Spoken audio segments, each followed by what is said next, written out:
Seigneur, ton humanité pour encore se souvenir de ce que tu as été. La Bible déclare que tu n'as béni éclat ni beauté pour attirer nos regards. Alléluia. Et pourtant, Seigneur, c'est sur toi que l'iniquité de nous tous était tombée.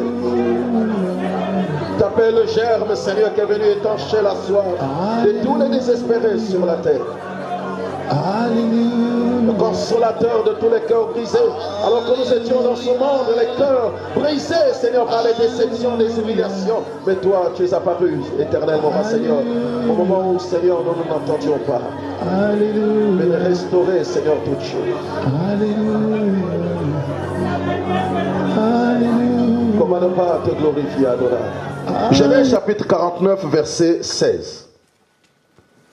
La Bible nous dit, Dan jugera son peuple. Amen. Comme l'une des tribus d'Israël. Dan sera un serpent sur le chemin, une vipère sur le sentier, mordant les talons du cheval pour que le cavalier tombe à la renverse. Et dans Deutéronome chapitre 33, verset 22, la Bible nous dit, sur Dan il dit, Dan est un jeune lion qui s'élance de Bassam. Amen. Amen. Que Dieu vous bénisse. Vous pouvez vous asseoir. Amen. Alors ce matin, je veux parler d'un thème qui va peut-être te paraître bizarre. Mais c'est un thème quelque peu bizarre pour des personnes qui sont aussi bizarroïdes. J'aime bien ce type d'expression parce que vous savez, la Bible nous dit que la foi est une folie. Vous savez, des fois, il y a des choses que les chrétiens peuvent faire et que les païens ne peuvent pas comprendre. Pourquoi? Parce que ce sont des choses que Dieu a cachées aux sages, mais il les a révélées aux petits-enfants. Alléluia. C'est pourquoi je parle de bizarre. Ça va paraître bizarre, mais c'est pour des personnes, pour des hommes et des femmes qui sont bizarroïdes. Alléluia. Est-ce que tu peux dire un amen bien? Amen. Notre thème ce matin s'intitule, je l'ai intitulé, je disais à quelqu'un, mais je l'ai quand même intitulé avec l'aide du Saint-Esprit, je l'ai intitulé Dan, serpent sur mon chemin.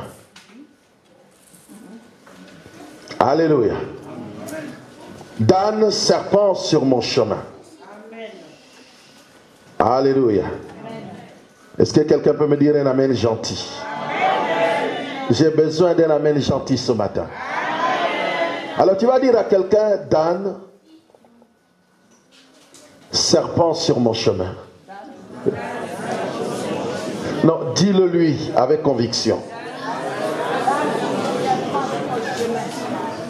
Amen. Amen. Les passages que nous venons de lire ce matin nous relatent l'histoire d'un père qui avait 12 enfants. Et ce père s'appelle Jacob. Et Jacob, qui a eu ses 12 enfants et qui représente en même temps aussi les 12 tribus d'Israël, vers la fin de sa vie, Jacob appela tous ses fils pour leur accorder la bénédiction. Il a commencé par son premier-né et jusqu'au dernier. Mais nous allons parler en particulier de 7 enfants qu'on appelle Dan. Et Dan, en hébreu, signifie juge. C'est pourquoi d'ailleurs, lorsque son père, Jacob, lui donne la bénédiction, il commence en disant dans Genèse chapitre 49, il dit ceci, Dan jugera. Or, ne peut juger qu'un juge. Oh oh. Amen. Ne peut juger qu'un juge.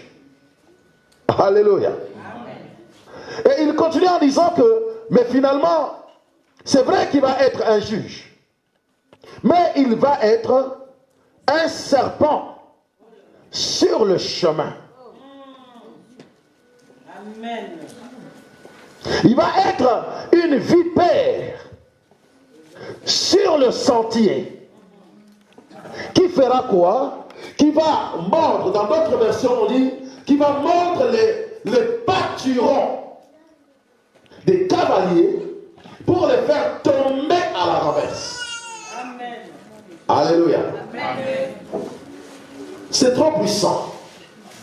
Peut-être que tu n'es pas encore suffisamment éclairé, mais tu comprendras. Comment expliquer qu'un père puisse bénir son fils? Commence en disant, tu seras un juge. Tu vas juger ton peuple. Parce que les 11 autres tribus également, il les a établis étant comme des juges. Mais sur Dan également, il dit que lui aussi, il va être juge parmi les juges qui vont juger également les autres peuples. Mais il ajoute, il va être un serpent.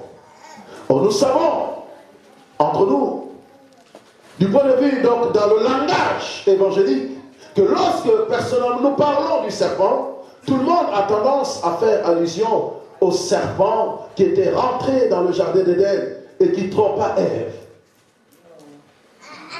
Et par extension, lorsqu'on parle des serpents, c'est le serpent qui vient avec ses venins et finalement donc qui va produire des mauvaises choses. Mais je ne vais pas aborder, je ne vais pas rester longtemps dans le langage évangélique. Je vais beaucoup plus m'apaisantir dans le domaine prophétique et doctrinal. Alléluia. C'est pourquoi j'ai intitulé ce thème Dan, serpent dans mon chemin ou sur mon chemin. Et nous allons voir que représente Dan par rapport à la Bible. Alléluia. Donc, avant d'avancer, il faut quand même que nous comprenions qui est Dan. J'aime bien l'exégèse, comme on dit. Dan, l'un des fils de Jacob, comme je disais tout à l'heure, mais que Jacob n'a pas eu ni avec Rachel, ni avec Léa, mais un fils qu'il a eu avec une des servantes de sa femme, qu'on appelle Bila. Alléluia. Amen. Vous savez, je pense que tout le monde est sans savoir que lorsque Jacob avait fui son frère Ésaü et qu'il se retrouve chez son oncle pour pouvoir aller chercher une femme, d'abord la première chose, il fuit, il a peur de son frère et il se retrouve dans le territoire de son oncle, le frère de sa mère, parce qu'il avait peur de son frère. Et là, c'est là qu'il décide quand même au moins de prendre une femme. Et la Bible nous dit, je pense que dernièrement nous avons vu avec que en même temps qu'il avait reçu la bénédiction, mais en même temps cette bénédiction s'était reposée sur une malédiction en quelque sorte. Ça paraît paradoxal. Pourquoi? Parce que nous avons dit la dernière fois lorsque nous avons parlé du mystère du revêtement, vous allez bien comprendre que Jacob, ou sinon Jacob, pour recevoir la bénédiction, a été obligé de mentir à son père. C'est ce qui fait que ce jour-là, son père dit, la voix, c'est la voix de Jacob. Mais la peau, c'est la peau d'Ésaü. Alléluia. Ça veut dire qu'en réalité, ce n'était pas à lui qu'était destinée la bénédiction. La bénédiction, puisqu'en Israël c'était de coutume, la bénédiction était réservée à tous les premiers-nés. Et comme lui, avec sa mère, avait comploté pour pouvoir récupérer la bénédiction d'Ésaü, alors en ce moment-là, il a fui. Il avait peur, puisqu'il a usurpé. Jacob signifie d'abord usurpateur. Alléluia. Jacob signifie usurpateur. C'est pourquoi à un moment donné, dans sa marche avec Dieu, Dieu a fait quoi? Dieu a changé même son nom. Le jour qu'il a combattu avec l'ange, et qu'il avait été trouvé vainqueur, et Dieu lui a dit que non, désormais, je ne veux plus t'appeler usurpateur, je ne veux plus t'appeler menteur, mais désormais je vais t'appeler Israël, qui signifie un peupleur béni. Alléluia. Donc il se retrouve dans un territoire où il a besoin d'une femme, et nous connaissons tous l'histoire, que là, Jacob se retrouve non pas avec une femme, mais se retrouve après 4 années de travail, 14 années plutôt de travail, il se retrouve finalement avec 2 femmes. D'abord 2. Et le jour qu'il décide de quitter la maison de son beau-père, et qu'il décide de repartir dans la maison de son père, alors finalement, Étant donné que la stérilité a commencé à frapper sa femme qu'il aimait, alors sa propre femme lui a proposé de récupérer sa servante. Et c'est comme ça qu'avec le temps, l'autre même Léa également, c'est comme ça que finalement Jacob se retrouve non pas avec 2 femmes seulement, mais se retrouve avec finalement 4 femmes. Alléluia. Amen. 4 femmes. Mais est-ce que vous pensez que Jacob, dans sa pensée, est-ce que Jacob avait planifié qu'un jour, il pouvait se retrouver avec 4 femmes? Je ne crois pas. C'est pourquoi, des fois, nous sommes nombreux, même dans le monde. Nous faisons des projets.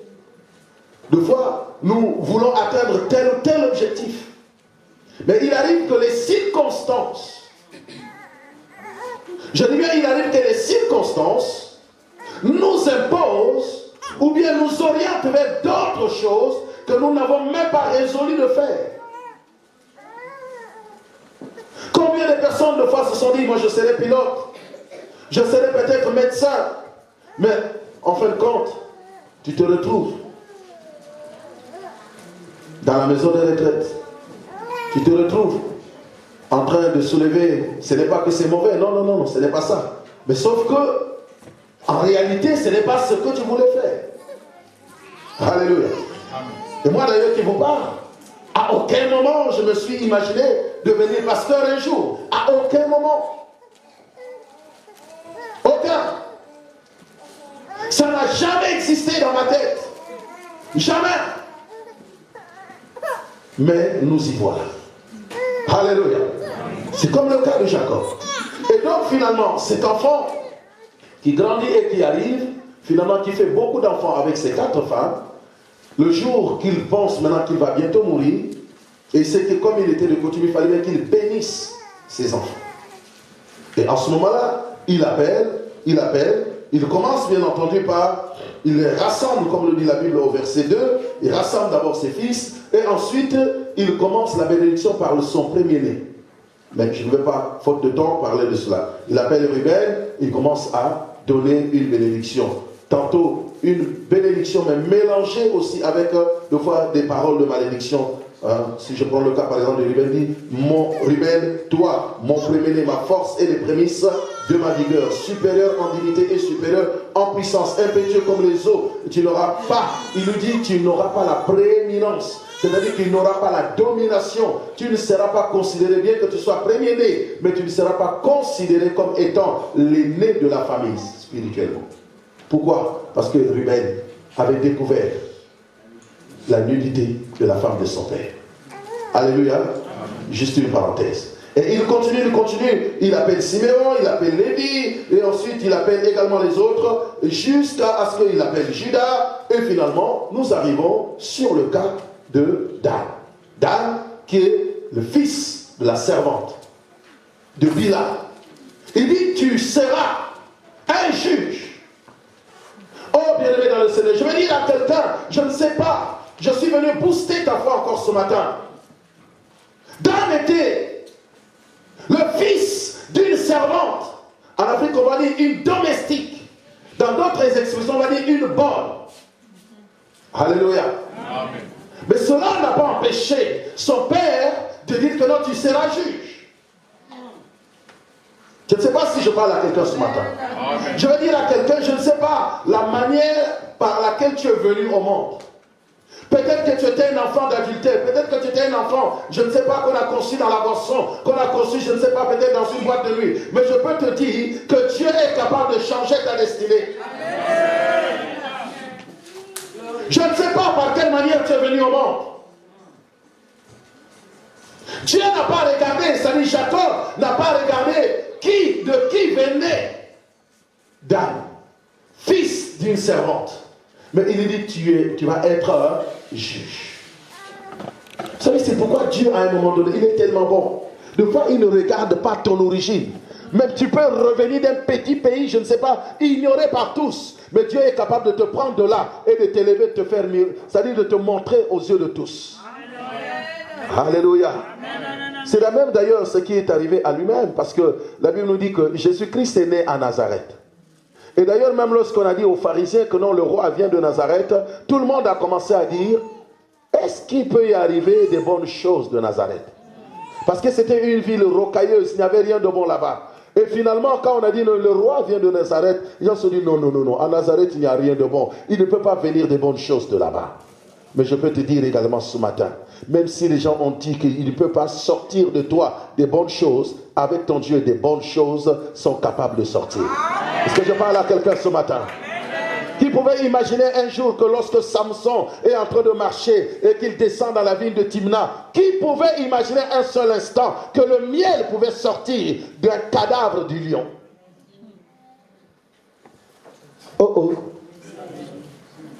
C'est quelque chose que nous, on peut dire en lingala, quelque chose d'insalamable. Mais pourtant, la chose est arrivée. C'est pourquoi je veux dire à quelqu'un ce matin que peu importe tes origines, peu importe, je ne sais pas comment tu es venu dans ce monde, Dieu, s'il a envie de te qualifier, il te qualifie. Nous avons plusieurs exemples dans la Bible. Jephthé qui était un fils d'adultère, les frères l'ont rejeté, mais à un moment donné, quand Dieu a mis au pied du mur les frères de Jephthé, ils ont eu besoin de recourir à lui. Et Dieu l'a qualifié pour devenir leur chef. Je parle à quelqu'un ce matin. Les gens t'ont peut-être minimisé, ils t'ont peut-être rejeté, peut-être qu'ils ne te considèrent pas, peut-être par rapport à tes origines, peut-être par rapport à ton pays, peut-être par rapport à ton ethnie, parce qu'il y en a qui disent non, telle ethnie, telle personne, ou non, mais écoute, Dieu est capable, alléluia, de te capaciter et de te surclasser. Pourquoi? Parce que lorsque la grâce arrive, la grâce nous surclasse. Alléluia. Nous allons comprendre pourquoi déjà je parle de la grâce, parce que dans Dan, il y a la grâce. Non, je dis dans Dan, il y a la grâce. Parce que je vais anticiper pour aller plus vite. Parce que Dan, c'est une typologie de Christ. Donc quand Dan arrive, malgré ses origines bizarres et bizarroïdes, mais quand son père, à la fin de sa vie, il dit Dan, tu vas être juge. Tu vas juger le peuple. Non seulement que tu vas juger le peuple, mais tu vas être également pour les autres comme un serpent, une vipère. Parce que la vipère, elle est tellement méchante. Tu vas être aussi, non seulement que tu vas être juge, mais une vipère qui va mordre les talons, les pâturons de chevaux. Je ne sais pas, les personnes qui sont sur les chevaux et qui sont en train en quelque sorte de te mener la vie difficile.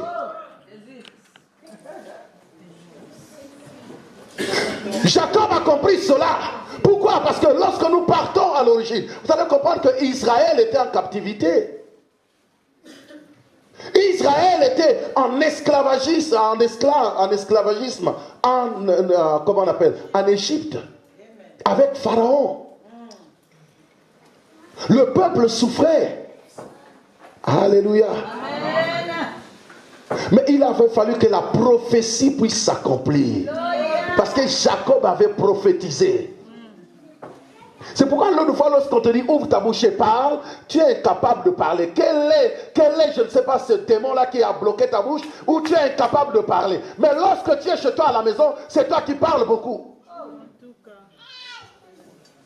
Mais quand c'est la prière, tu es incapable de parler. Tu dois parler. Ceux qui étaient là vendredi, nous avons dit que non, toi tu es le prophète de ta vie. Tu dois prophétiser sur ta vie. Quand tu te lèves le matin, tu dois prophétiser. Quand tu marches, tu es en train de prophétiser sur ta vie. Quel que soit là où tu es, tu prophétises sur ta vie. La Bible déclare dans Proverbes chapitre 18, verset je crois 22 à 23, la Bible dit, la vie et la mort sont au pouvoir de la langue. Celui qui en aime, il mangera les fruits. C'est-à-dire que si tu proclames des bonnes choses sur ta vie, ce sont ces bonnes choses-là que tu vas vivre. Mais si tu commences à dire non, moi je suis misérable, évidemment la misère va t'accompagner. Au lieu que tu sois comme David qui a dit, la grâce et le bonheur m'accompagneront tous les jours de ma vie, maintenant la misère va devenir également ton compagnon. Change de langage. Quand tu te lèves le matin de toi-même, avant de poser le pied sur terre, commence à proclamer des paroles sur ta vie. Alléluia. Moi je me souviens bien, je pense que pour ceux qui sont là depuis longtemps, j'avais dit, je ne savais pas, je me souviens bien, je devais être en 3e ou en 4e. Mais j'avais un carnet où je faisais, c'était comme mon journal quotidien. Ce jour-là, je notais toujours, j'avais écrit ce jour-là, qu'un jour, je serai quelqu'un. Je disais, j'écrivais, un jour, je serai quelqu'un. Mais je ne savais pas. À cette époque-là, je ne pouvais même pas viser que je devrais aller quelque part et que je devrais prêcher la parole comme je vous prêche aujourd'hui. Mais comme je l'avais dit, comme je le disais, et comme je l'avais également écrit, ces choses-là, je commence à les vivre. Bien aimé, que le diable ne te trompe pas. Que le voisin ou la voisine aussi ne te trompe pas. Parce qu'il y a des personnes, des fois, qui peuvent être à côté de toi, qui vont te dire, non, toi, tu ne vaux rien. Et toi aussi, sans intelligence, tu vas commencer à dire, oui, évidemment, je ne vaux rien. Bien aimé, je dis toujours, la valeur d'une personne n'est pas déterminée par la multitude des biens que la personne peut avoir. Non, est-ce que je parle à quelqu'un? Parce qu'aujourd'hui, le monde a changé les choses. Parce que les gens pensent que quelqu'un a de la valeur parce qu'il a des voitures, il a des biens matériels. Non, la valeur n'est pas ta valeur. Je parle encore ce matin. Ta valeur n'est pas déterminée par la multitude des biens que tu peux avoir. Mais la valeur d'une personne est déterminée par ce qu'on appelle la valeur intrinsèque de l'homme. Amen. Je ne sais pas si je parle à quelqu'un ce matin. Amen. Parce que des fois, on est tellement frustré. Tu vas quelque part, tu rencontres des gens qui sont peut-être entourés des multitudes de choses. Et toi, tu te dis, ah, finalement, donc je n'ai pas de valeur. Jamais. Tu as de la valeur. Amen. Dis, j'ai de la valeur. Non, dis-le avec conviction que tu as de la valeur. Moi, je n'aime pas que quelqu'un me minimise. Tout comme je n'aime pas minimiser aussi les autres. Alléluia. Parce que je sais que j'ai de la valeur. Et le prix de ma valeur, personne, c'est-à-dire même les milliardaires, les millionnaires, n'ont pas cette valeur-là. Alléluia. Amen. Le prix, mon prix à moi, mon prix de valeur, c'est le sang qui a coulé sur la croix. Personne, aucune chose, ni les or du monde, ni les diamants, ni les saphirs, ni je ne sais pas quoi, les pierres précieuses, ne peuvent égaler le prix du sang. Vous savez pourquoi? Parce que la Bible me dit ceci, dans Deutéronome, que la vie de l'homme est où? Dans le sang. Donc moi j'ai de la valeur, pourquoi? Parce que le sang de Christ a coulé pour moi, et à cause du sang de Christ au-delà de ma vie, j'ai la valeur de la vie de Christ. Pourquoi? Parce que c'est la vie d'un juste qui a été sacrifiée pour que moi je sois. Amen. C'est tout. Qui peut comparer cela? Personne. Incomparable. Amen. Alléluia. Amen. Alors on dit, Dan, c'est un serpent sur le sentier. Oh oh. Un serpent. Alléluia. Amen. Je vais aller vite. On va approfondir cela dans la semaine pour ceux qui seront là. La Bible dit qu'Israël était en captivité en Égypte. Jusqu'à ce qu'un jour, Dieu se révèle par un serviteur qu'on appelle Moïse. Et dans Exode chapitre 3, si vous lisez à partir du verset 1, je ne vais pas le lire puisque faute de temps, la Bible dit que Dieu a choisi Moïse pour aller délivrer son peuple. Et Moïse, quand Dieu l'appelle, Moïse avait avec lui un bâton. Est-ce que je parle à quelqu'un ce matin? Moïse avait un bâton. Non, Moïse n'a pas eu ce bâton-là quand Dieu l'a appelé. Non, avant que Dieu l'appelle, Moïse avait déjà son bâton. Amen. Est-ce que je parle à quelqu'un? Moïse avait déjà son bâton. Mais je vais aller un peu plus loin, il faut que tu comprennes. Jérémie a dit ceci. Pendant que, même David aussi le psalmiste, il a dit, pendant que j'étais sous une masse informe dans le sein de ma mère, tu me connaissais. Donc Moïse a le bâton, il a le bâton avant même que Dieu ne l'appelle. Donc je veux te dire que quelque part, donc avant même que tu ne naisses, Dieu te connaissait et Dieu a une destinée pour toi. C'est pourquoi dans Jérémie chapitre 11, verset 29, la Bible nous dit ceci. Dieu dit, je connais les projets que j'ai formés sur toi. Ce sont des projets de paix et non de malheur. Pour que tu aies de l'avenir fait de l'espérance. Alléluia. Amen. Donc, Dieu te connaissait. Donc Dieu appelle Moïse. Et Moïse vient avec ce qu'il a. Il a quoi? Le bâton. Moïse a le bâton. Mais Moïse, en ayant le bâton, ne connaît pas que Moïse a quelque chose de précieux avec lui. Oh my God. Oh, je vais dire à quelqu'un ce matin, deux fois tu marches, deux fois tu vas quelque part, deux fois toi-même tu ne connais pas, tu te méprises, tu ne te connais pas, tu ne connais pas ta valeur. Amen. Alléluia. Amen. Mais il faut qu'un jour que quelqu'un puisse révéler ce que tu es.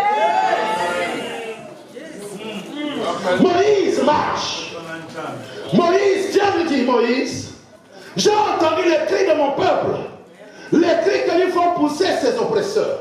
Maintenant, il est temps que tu te lèves et que tu ailles vers mon peuple pour aller lui délivrer. Moïse dit, non seulement que je suis bête, c'est-à-dire je bégaye. Comment les gens sauront que c'est toi qui m'as envoyé? Alléluia. Dieu lui dit, c'est pas grave. Comme tu es bête, prends ton petit frère Aaron.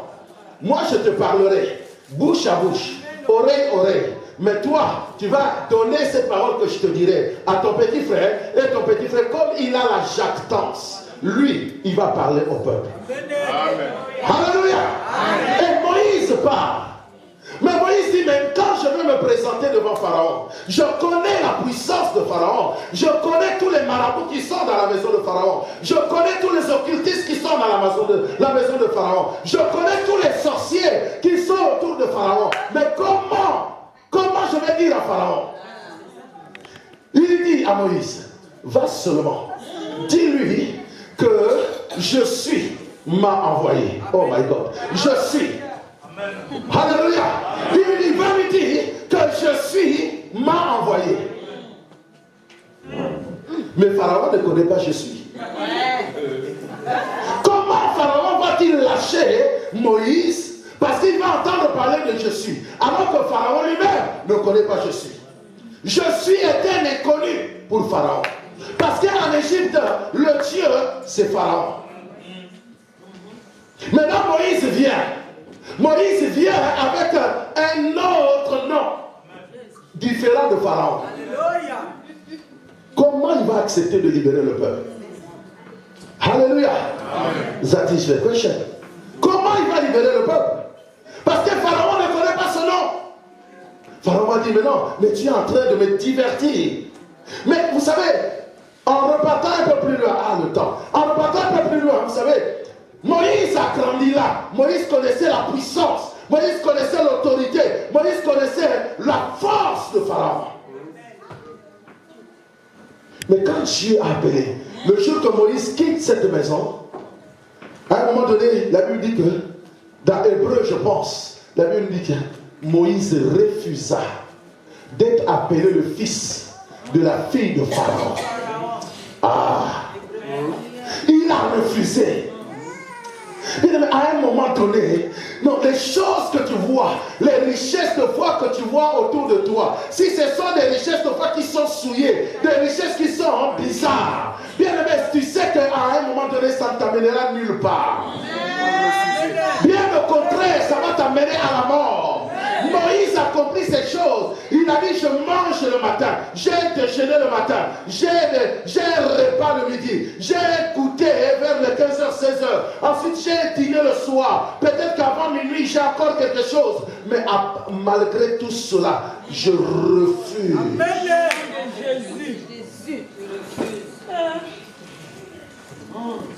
Combien de personnes ont l'habitude de dire, oh non, c'est la force qui nous protège, c'est la force de notre Père. Mais ça va t'amener où? Un jour, j'ai rencontré quelqu'un et puis il m'a dit, non, ça c'est la sorcellerie de notre famille.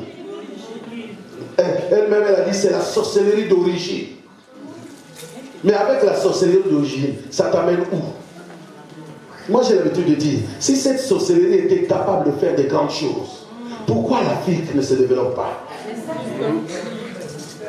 Avec les choses bizarres, de voir, il y a même des maisons où tu as envie de rentrer, tu as même peur. Parce que tu vas tomber sur des statues compliquées, des choses compliquées qui font même peur.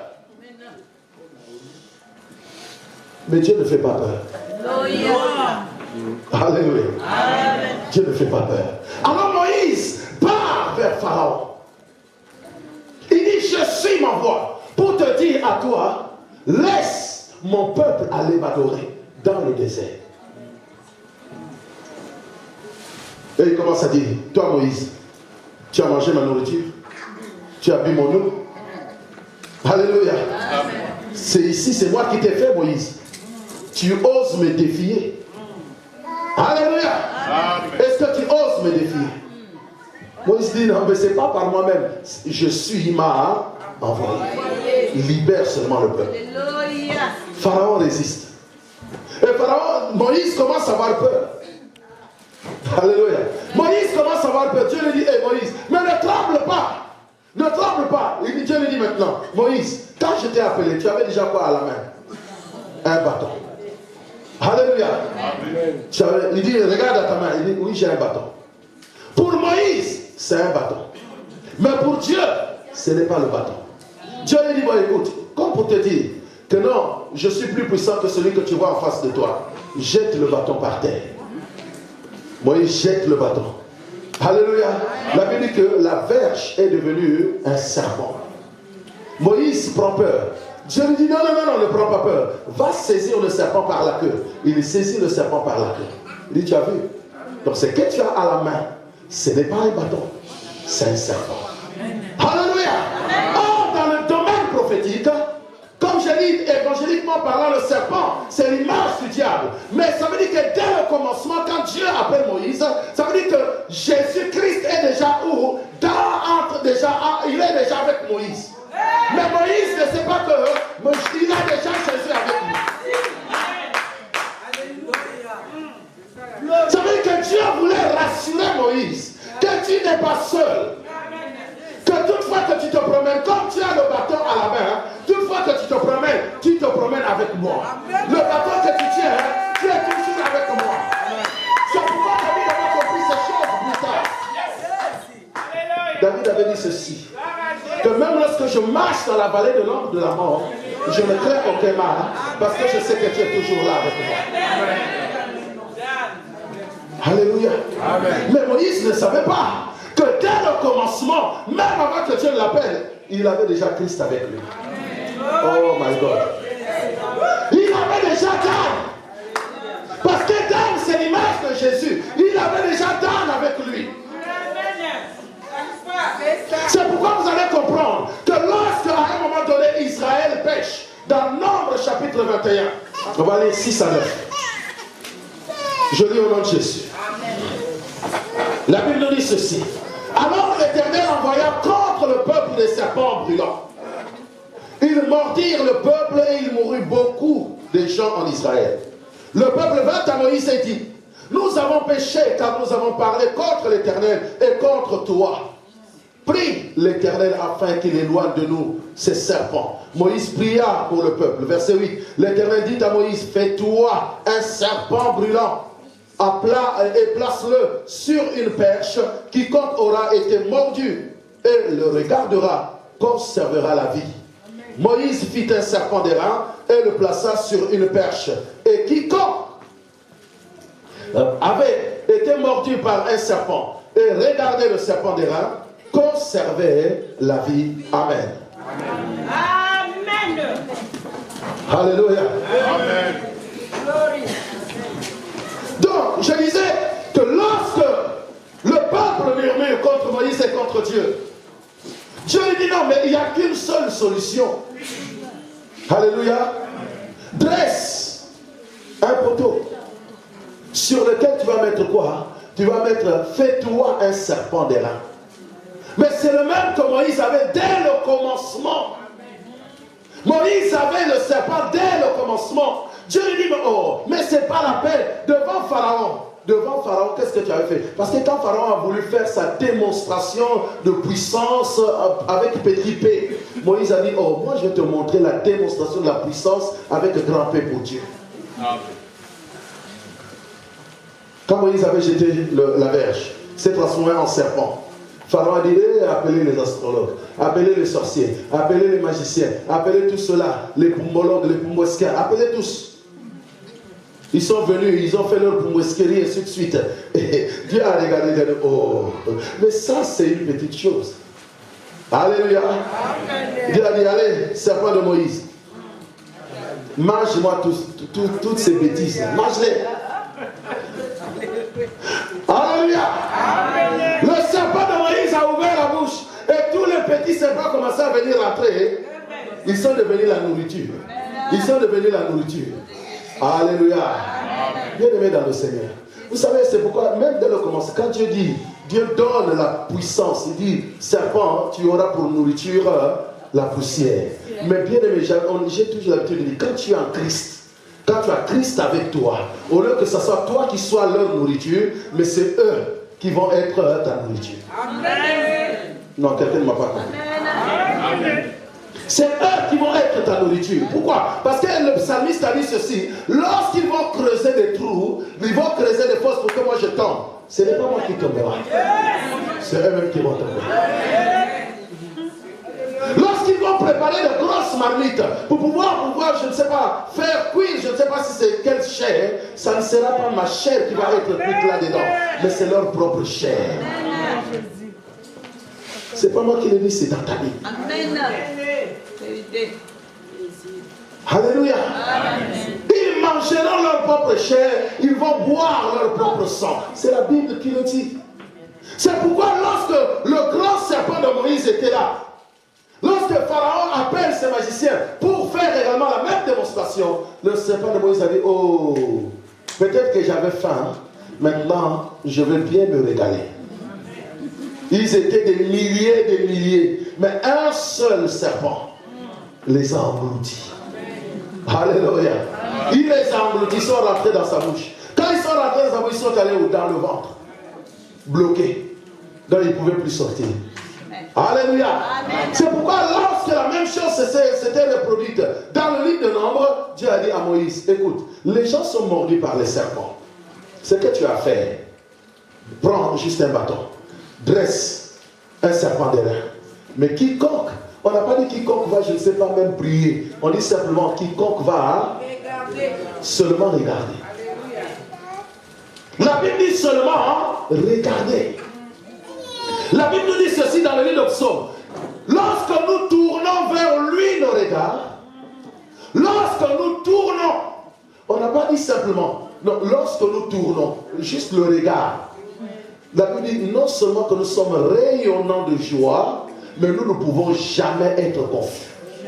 Oh, je parle à quelqu'un ce matin. Je ne sais pas qu'est-ce qui est en train de te tourmenter depuis. Mais je te dis simplement, si tu tournes ton regard vers Christ, tu seras rayonnant de joie. Amen. Je dis, tu seras rayonnant de joie. Alléluia. Amen. Le psaume 25, verset 3 nous dit ceci. Tous ceux qui espèrent en toi ne seront point confondus. Mais ceux-là qui seront confondus, ce sont ceux-là qui sont infidèles. Alléluia. Alléluia. Amen. Toujours dans le livre de Psaume 119, verset 105, la Bible nous dit plutôt 34, verset 6, la Bible dit que nous sommes rayonnants de joie lorsque nous regardons à lui. Amen. C'est pourquoi vous allez voir que même quand on veut représenter la pharmacie, les gens ont l'habitude de faire quoi? Ils mettent, c'est un bois. Ils mettent un, je ne sais pas si c'est un poteau, si c'est, non, c'est pas une quoi. Ils mettent un bâton et ils ont mis quoi? L'image du serpent. Pourquoi? Parce que quand tu es malade, si tu fais de la fièvre, tu vas courir vers où? Alléluia. Ça veut dire que lorsque nous avons des problèmes, lorsque nous sommes en difficulté, lorsque quelque chose ne va pas, il suffit seulement que nous puissions regarder vers lui. Et en ce moment-là, nous sommes comment? C'est-à-dire que nous sommes rayonnants de joie. C'est pourquoi là, c'est à la fois, c'est vrai qu'il y a le serpent, mais c'est aussi l'image de la croix. Parce que c'est un poteau, donc c'est ce qu'on avait élevé Jésus là-dessus. C'est pourquoi vous allez voir que la mort de Jésus-Christ de Nazareth, on a mis Christ sur quoi? On a mis la croix et on a mis Jésus, on a mis sur la croix. C'est pourquoi vous allez comprendre que lorsque je parle de Dan, serpent sur notre chemin, c'est qui représente également la typologie de Jésus. Jésus-Christ lui-même aussi est qui? Il est le grand serpent qui est capable aussi de mordre les pâturons, donc des chevaux, pour que les cavaliers tombent à la renverse. Est-ce que quelqu'un comprend ce matin? Alléluia. Est-ce que quelqu'un m'a compris ce matin? Donc Jésus, il est le serpent. Parce que vous allez comprendre que même dans la médecine, aucune chose, on dit, je pense que même, le dimanche je suivais un documentaire, on avait dit que quand vous êtes mordu peut-être par les serpents, l'antidote va venir également toujours du serpent. Oh. Ça vient du serpent. Est-ce que vous comprenez cela? C'est-à-dire le serpent, tu es mordu par le serpent, les gens ne vont pas aller chercher l'antidote avec un autre produit. Mais les gens vont chercher l'antidote en prenant un venin d'un autre serpent qui va être capable d'anéantir le venin du serpent qui t'a mordu. C'est pourquoi vous allez comprendre que lorsque le premier Adam a péché, Dieu avait fallu faire un autre homme. Il a créé un autre homme. Non, il a fait. Parce qu'il y a une différence entre l'homme créé et l'homme fait. Donc il a fait un autre homme. Parce qu'Adam était comment? Adam était comment? Hein? Adam était comment? Fait ou créé? Donc Dieu était obligé de faire un homme. Parce que quand tu es un homme fait, ça veut dire que tu es intouchable. Amen. Mais quand tu as été créé, tu as des failles. Amen. Quelqu'un me comprend ce matin? Amen. Adam vient avec ses failles, il pêche. Dieu fait un autre homme sans péché et il vient pour anéantir les fautes du premier. Alléluia. Amen. Alors donc voilà. Donc en Israël, dans le désert, les serpents brûlants qui mordent donc le peuple, Dieu dit, fais-toi un serpent d'airain, pour que quiconque va regarder le serpent, qu'il puisse conserver la vie. Pourquoi? Parce que la mort arrivait immédiatement. Donc pour ne pas mourir, il fallait bien en ce moment-là que les personnes qui regardaient à ce serpent puissent conserver la vie. Donc le serpent d'airain. C'est pourquoi vous allez voir que dans Genèse, la Bible dit que Dan est un serpent. C'est l'image de Christ lui-même. L'image de Christ lui-même. Parce que Christ, c'est un serpent. Alléluia. Pas un serpent au sens évangélique du terme, mais au sens prophétique du terme. Alléluia. Et donc c'est ce serpent-là, comme Dan, qui fait quoi? Comme on a dit, il vient mordre les talons des chevaux pour renverser le cavalier à la renverse. C'est ce qui s'est passé. Regardez. Maintenant, Pharaon est tenu en échec.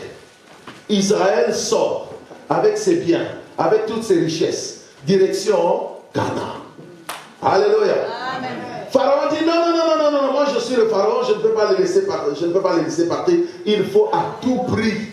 Il faut que je les poursuive et que je les récupère. Mais je vais prophétiser ce matin. La personne qui essaie un peu de venir te récupérer, de récupérer tes biens, de récupérer ta vie, bien-aimé, ce matin, il va tomber à la renverse.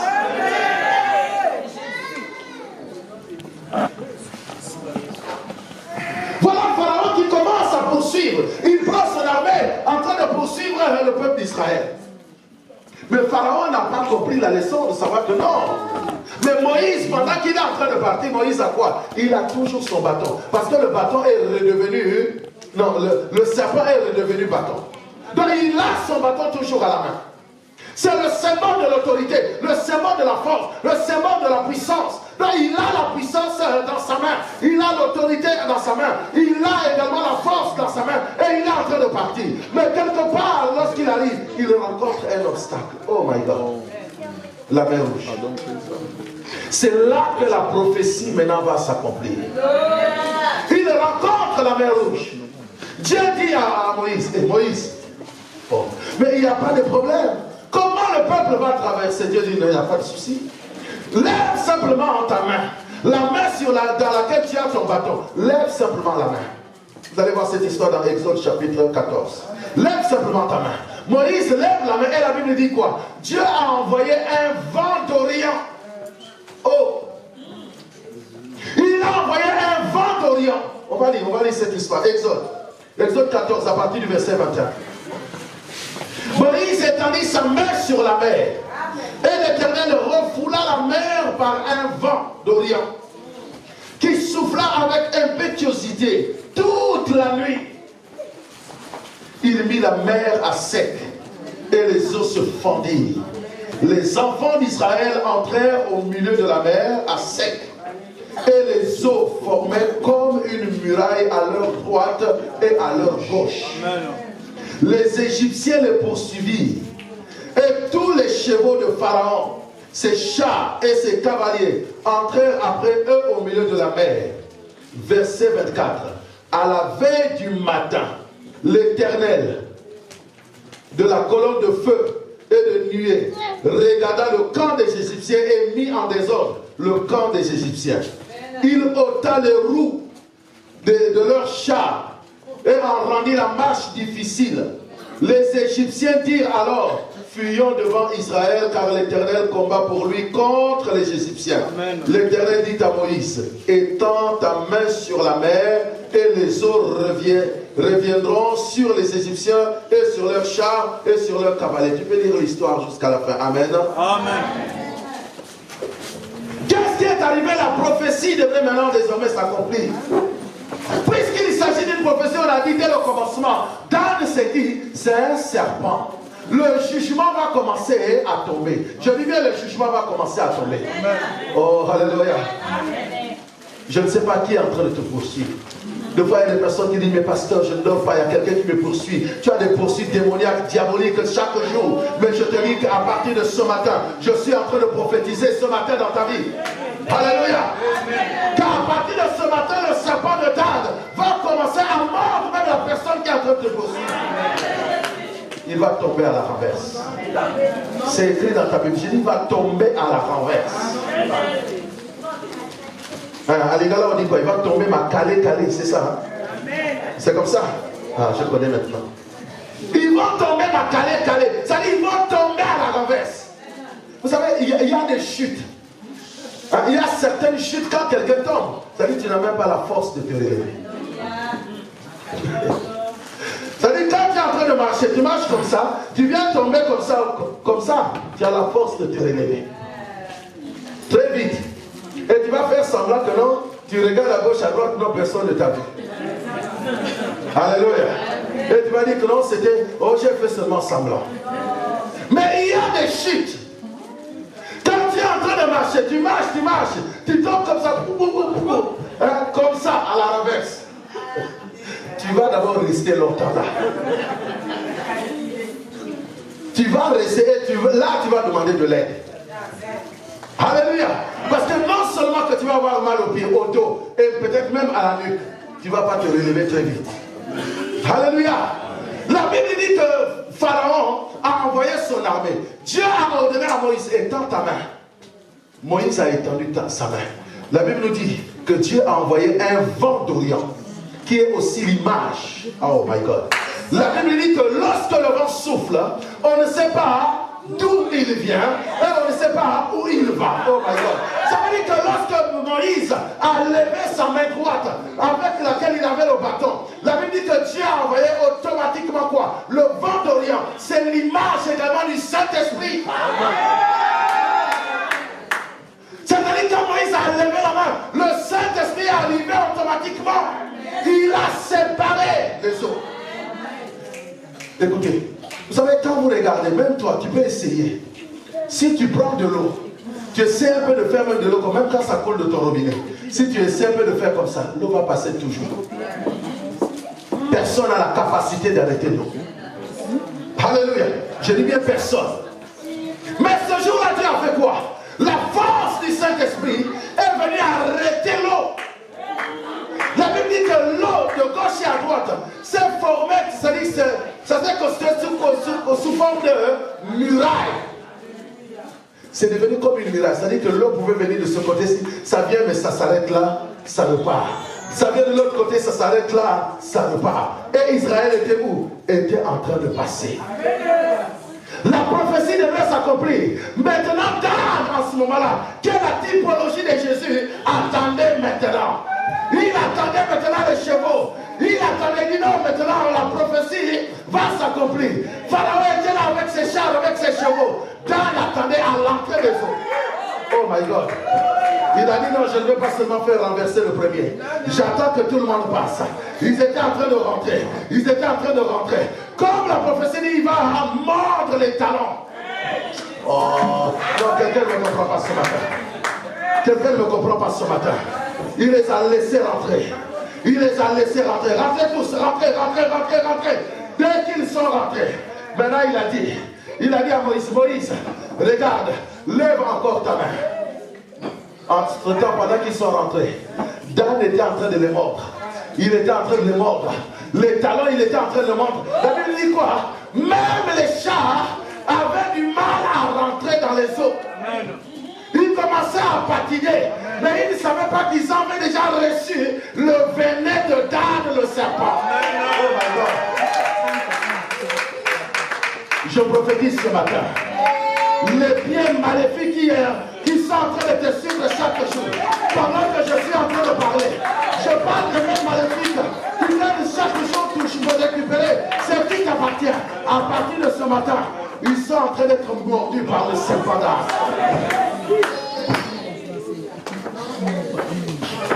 Alléluia. Ils sont rentrés. Dan maintenant devrait être à l'heure.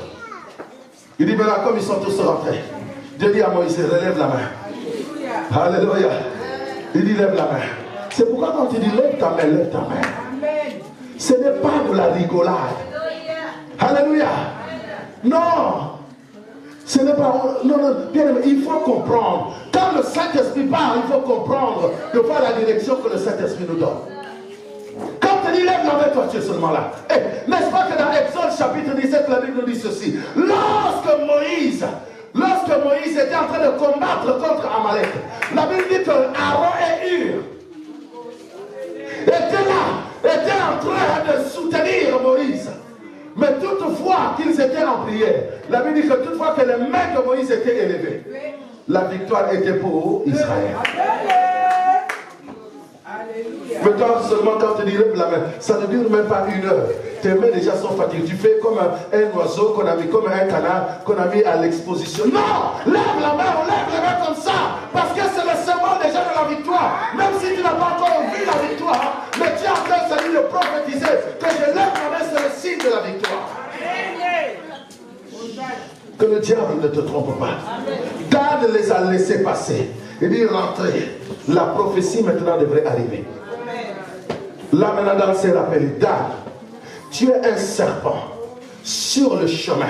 Quel était le chemin? Le chemin de la mer Rouge. Oh my God. Le chemin de la mer Rouge. Parce que c'était un chemin que Dieu avait fait quoi? Il avait frayé. C'était un chemin. Maintenant rentrez. Maintenant Dan, comme toi tu es serpent, va.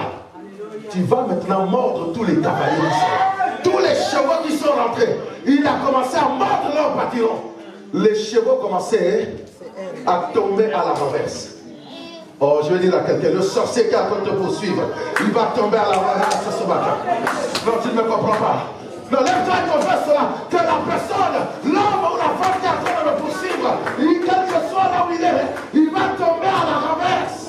Un jour, quelqu'un m'a appelé, je ne sais pas c'était quelle heure. Il m'appelle, il dit, pasteur, je ne ris pas, je ne ris pas. Dès que je ferme les yeux, quelqu'un est en train de me poursuivre. Et je ne vois même pas sa face.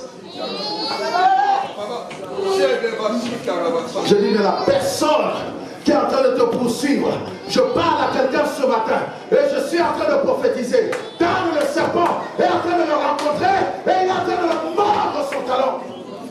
Il va tomber à la renverse. Je dis, il est en train de tomber à la renverse. Qu'est-ce qui te poursuit? C'est peut-être toujours les mauvaises choses qui te poursuivent. Peu importe, même que ce soit même les mauvaises choses, ils vont tomber à la renverse. Assis-toi, merci. Ils sont rentrés sur le chemin que Dieu avait frayé. Ils sont tombés dans le prophète. Ils ne savaient pas que c'était un piège. Parce que la prophétie de Jacob sur Dan devrait maintenant se réaliser. Bien-aimé, je te dis ce matin, peu importe le temps, je dis bien, peu importe le temps que tu as reçu cette parole, peu importe le temps que tu avais reçu cette prophétie, la Bible nous dit que même si elle tarde, oh, attends-la, attends-la. Dis à quelqu'un, attends-la. Dis à quelqu'un, attends-la. Parce qu'elle va s'accomplir certainement. Attends-la. Je parle à quelqu'un, attends-la. Non, je parle à quelqu'un, attends-la. Elle va s'accomplir certainement. Elle va s'accomplir. Quels sont les pays qui marchent à ta suite?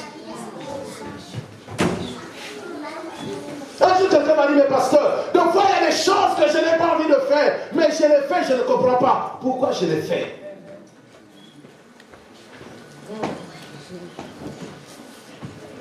Une autre soeur, un jour m'a dit, mais pasteur, des fois je n'ai pas envie d'injurier mon mari, mais ça sort comme, je ne sais pas comment, comme on dit chez nous au Cameroun, ça sort comme ça coule, hein, c'est comme ça. Hein? Voilà, ça sort comme ça sort. C'est-à-dire que tu ne peux pas retenir.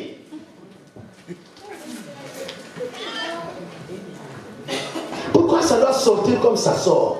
Qu'est-ce qui te fait faire sortir de fois des paroles? Il y a des personnes comme, des fois tu ne sais pas, mais pourquoi ça sort? Pourquoi il n'y a que moi? Alléluia. Alléluia. Ce matin, je dis bien, que ce soit les mauvaises choses qui te poursuivent, que ce soit la malédiction de ta famille qui te poursuit, que ce soit les, je ne sais pas, les pharaons et sa cavalerie qui te poursuivent, ce matin, hein, ils doivent tomber tous à la renverse. Je déclare, ils vont tomber à la renverse. Je déclare, ils vont tomber à la renverse. Je déclare, ils vont tomber à la renverse.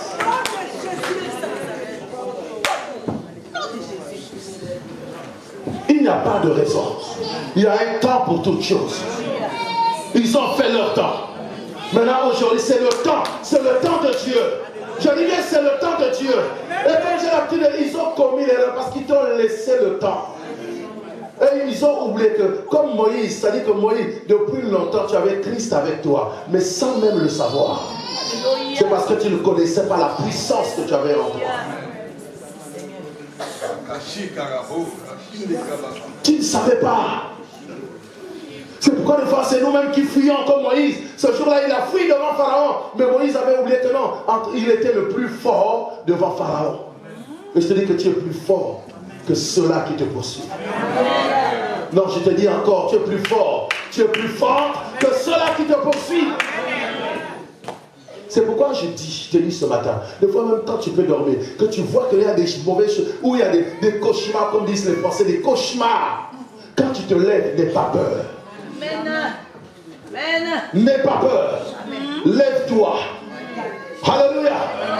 Un jour, quelqu'un m'a dit, mais pasteur, j'ai trouvé des personnes, ils sont venus me soulever directement comme ça. Je n'ai pas compris. Ils m'ont jeté dehors. Je vous avais déjà parlé de ce témoignage. Il dormait avec sa femme. Les gens l'ont soulevé, ils l'ont mis, c'est à Paris, hein, ils l'ont soulevé, ils l'ont mis au balcon. Et ils ont donné un sommeil profond à sa femme. Le matin, la femme, ce n'est pas de l'histoire, je vous dis ce qui est vrai. Parce que je ne peux pas citer le nom. La femme se réveille le matin et regarde comme ça, le mari n'est pas là. Comment comprendre que les portes sont fermées, le mari se retrouve de l'autre côté, sur le balcon? Comment comprendre cela? Les volets sont fermés, tout est fermé, mais il est dehors. Un jour après, il m'appelle, il dit, mais pasteur, il dit, non, je ne veux plus rester avec cette femme, parce que je peux. Je dis, non, n'aie plus peur. Jamais. Si avant tu étais léger comme un papier, comme un papillon, maintenant à partir d'aujourd'hui, je l'ai dit, comment ça dit que non, je deviens une pierre lourde et capable d'être soulevée? Alléluia. Quand tu marches suis une pierre lourde, incapable d'être soulevée. Personne ne peut me soulever. Personne ne peut me soulever. Désormais, quand ils sont venus, ils ont tenté encore de le soulever comme ça. Il n'arrivait plus. Il était enraciné. Jusqu'aujourd'hui, plus personne ne le touche. Amen. Alléluia. De quoi as-tu peur? Pourquoi trembles-tu? Tu oublies qu'avec toi, tu as Christ. Alléluia. Non, tu as Christ. S'il y a quelqu'un qui veut te toucher, Dan est là avec toi. S'il y a quelqu'un qui veut te faire du mal, Dan est là avec toi. S'il y a quelqu'un qui veut comploter contre toi, Dan est là avec toi. S'il y a des gens qui veulent venir la nuit en Pour-Western, Dan est avec toi. Prends confiance. Moi j'ai l'habitude de dire non. Quand c'est comme ça, je deviens inlocamable. Alléluia. On complète. Je deviens insimamable. C'est-à-dire personne ne peut te toucher. Alléluia. Pharaon croyait toucher ce peuple. Parce que tellement qu'il avait l'habitude de le maltraiter. Oh, je vais dire à quelqu'un ce matin. Oui, ils ont eu l'habitude de te maltraiter. Mais ils croyaient. Pour eux, ils croient que tu es toujours la même personne. Mais je te dis ce matin, tu n'es plus la même personne. Tu n'es plus la même personne. Dis, je ne suis plus la même personne. Oh, parce qu'il y a une différence. Frère Isaac, il y a une différence. Avant, tu n'avais pas Christ. Mais maintenant, tu l'as. Et en plus, il est où? En toi. Christ en. Alléluia. Qui peut maintenant encore te toucher? Quelqu'un a dit que celui qui me touche, il va être brûlé par le feu. Alléluia. Tu me touches, tu brûles. C'est pas moi qui te brûle, mais parce que je suis un feu. La Bible dit, Dieu fait de ses serviteurs et de ses servantes des flammes de feu. Or, comme je suis une flamme de feu, tu me touches, tu brûles. Tu vas devenir comme un torchon. Oh oh. Peu importe d'où tu viens me toucher, tu vas brûler. Tu brûles. Tu vas brûler. Pharaon avec son armée est rentré, je termine. Ils sont rentrés. La Bible dit que Dan maintenant s'est manifesté. Il dit mon autorité, mon règne est arrivé. Je vais commencer maintenant à exercer parce qu'on m'a dit que je vais juger le peuple. Je veux juger. Oh, lorsqu'on parle d'un jugement, ça veut dire que c'est une prononciation. Ça veut dire on va prononcer une sentence. Donc la sentence devrait tomber. La sentence devrait tomber. Donc il dit, je suis juge. Et à partir de ce jour, je veux maintenant prononcer un jugement contre Pharaon et son armée. Le jugement que je prononce, à partir de ce jour, décret numéro 001, venant du royaume céleste, en tant que Dan, l'avocat et juge en même temps. Article 1. Il a été proclamé après délibération avec les anges dans les cieux, les archanges ainsi que les séraphins du ciel, étant donné que Pharaon, avec tous ses cavaliers, avec tous ses chevaux et ses chars, voulait encore faire du mal à mon peuple élu, je prononce à partir de ce jour une sentence, une condamnation à mort. Que tous les chevaux, tous les chars qui étaient en train de poursuivre mon peuple, à partir de ce jour, on ne parlera plus d'eux. Au nom de